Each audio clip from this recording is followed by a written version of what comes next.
Morning everyone, and welcome back to the Runpreneur vlog, where we discuss all things entrepreneurship and running. It is a fresh winter's morning. It's about 1 degree, but hopefully it's not too windy. There's a little bit of sun, so not too bad conditions for running this morning. And it's Sunday Run Day, which is where we discuss all things running. And today's topic is 2021 running challenges. So as always, if you like this video, please give it a like and a subscribe, and let's get started.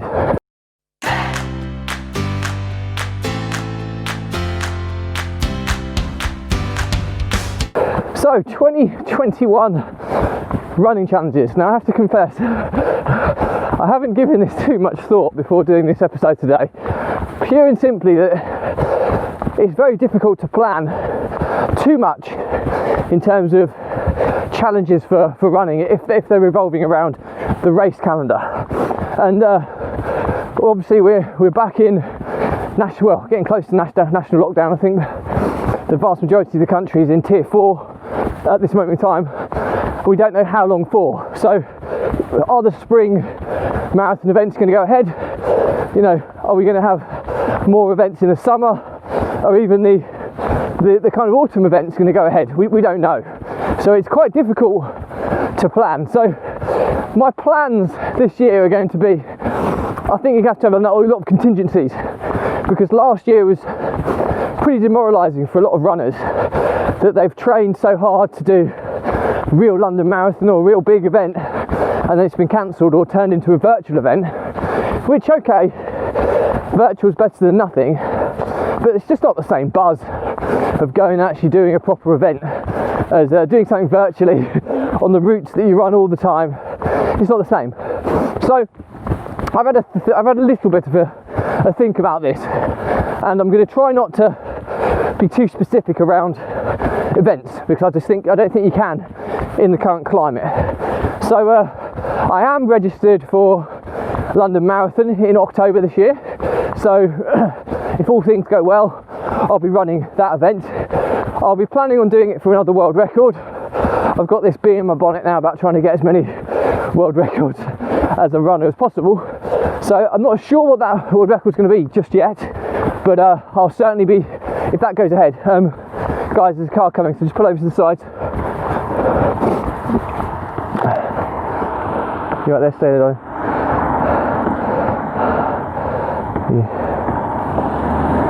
Thanks, guys. So if London Marathon goes ahead, I will be doing it for a world record. That will be the plan.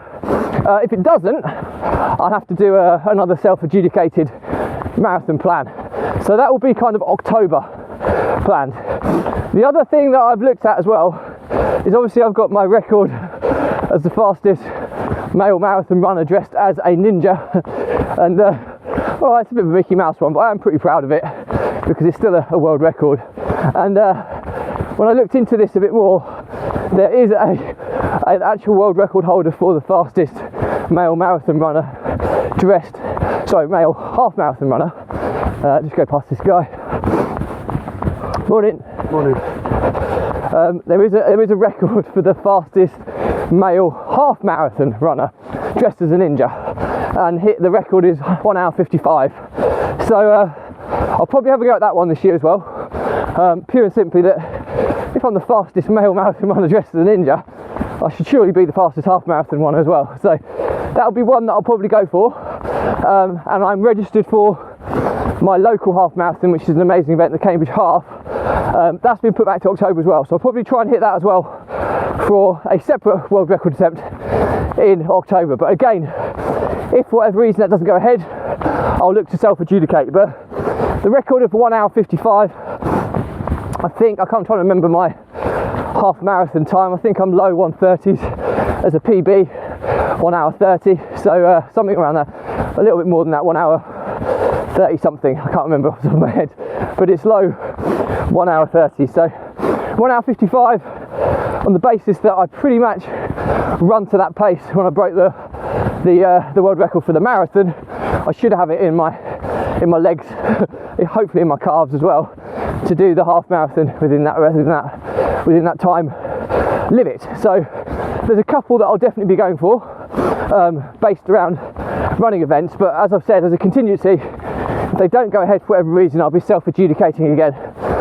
They will be, as everything I do when it comes to a running challenge, it will be linked to fundraising. And again, as a contingency here, I'm currently sitting at £23,000 of raising money for children's charities. My target was 50,000, and but again, as a contingency, I would love to do it quite aggressively for raising money for charities. However, if we're still in this global pandemic and more people's livelihoods are getting knocked back, then I will do something similar like the awareness raising exercise I did when I broke the world record on my Ninja Marathon back in October 2020. So there's a couple of things. I've decided I'm not really going to be focusing too much on PBs at this moment in time. Pure and simply, with running every day, if I continue doing this, it's really difficult to up the training to try and get speed work and stuff in as well.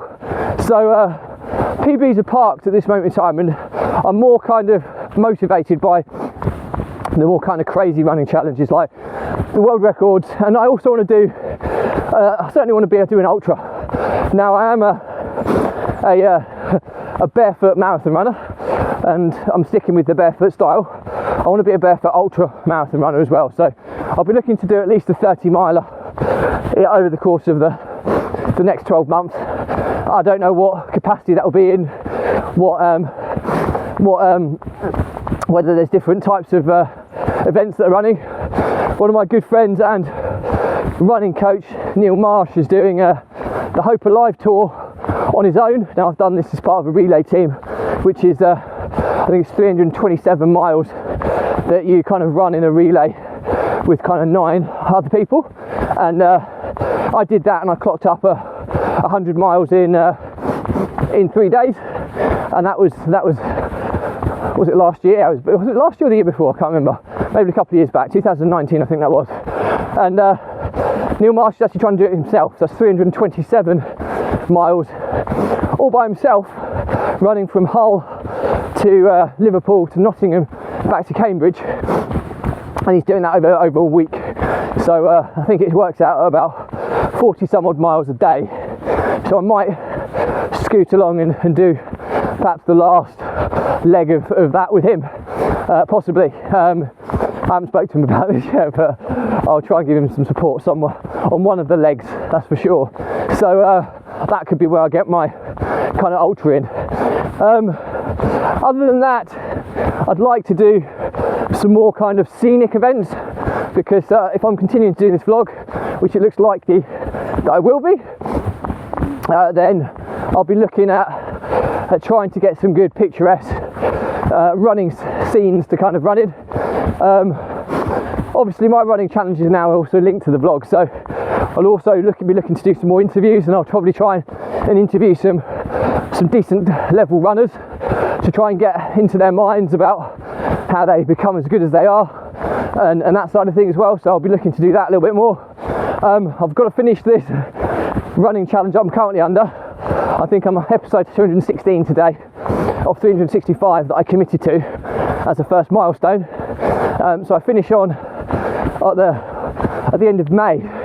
So I'll be finishing at the bank holiday weekend in May, whereby I would have done, if I've run at least 5k every day and done a vlog episode. So again, that's a big focus for the first half of the year, getting there. And like I said, I think I'll probably end up continuing, but we'll see. I'm not going to be too overly committal to that at this moment in time, but the signs are pretty good. I mean, to be honest with you, it's over the festive season that I've really struggled with running. Just the spending time with the kids and family and stuff, having to come out and run is a bit of a pain, and I have struggled a bit with motivation. So I'm hoping getting back to work tomorrow and back into a routine, I'll pick up my motivation for running. And I think it's with any runner who does it consistently over a period of time, you get these ups and downs, highs and lows, and I think ultimately you just have to graft your way through them and grind your way through them, and that's what I'm certainly doing at this moment in time. So that's pretty much, I know it's pretty vague at this moment in time. Normally I'd be pretty laser-like focused in having my race calendar mapped out, but we just can't simply do that because of who knows what's going to happen with COVID over the coming months, how long it's going to be around for. You know, it could be another whole year, we don't know. So I don't think it's difficult to kind of map specific running events. So if I was going to summarise, get your 2021 goals set now, but certainly have a contingency for if you're linking them to any type of event.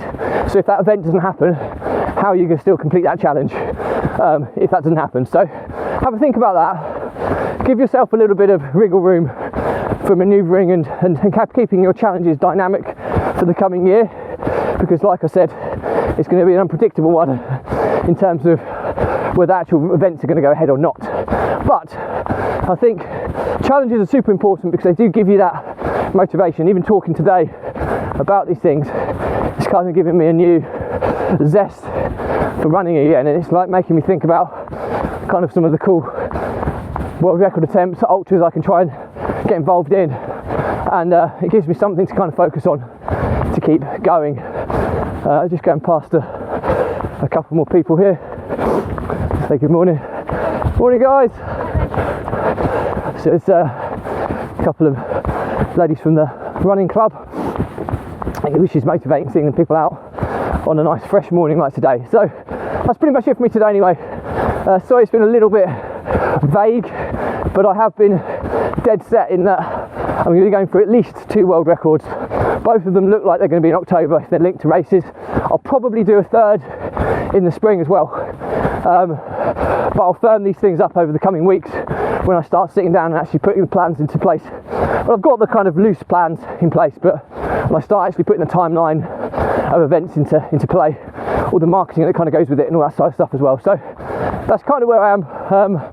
But make sure you do set challenges for 2021, because that will keep you going, and that is ultimately the most important thing if you're a runner, to keep going. So that's pretty much it for me today. As always, any questions on this stuff, just drop me a comment and I'll respond to everyone. If it's a bigger topic, I'll still respond, but I'll possibly do a vlog episode and tag you in. And if it's not relevant to you, then no problem at all, just unfollow.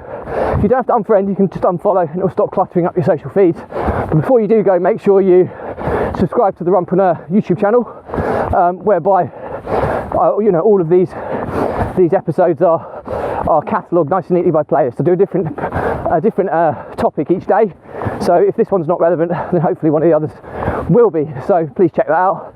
Also check out the Runpreneur Facebook community group, whereby all my free resources are hosted, and the first one I've hosted is my 70-step process to repurposing, reformatting and optimizing your content across all social platforms. So if you want to be omnipresent, or you want to start putting more content out there in 2021, then my exact process is in checklist format that you can download for free, so don't miss out on that.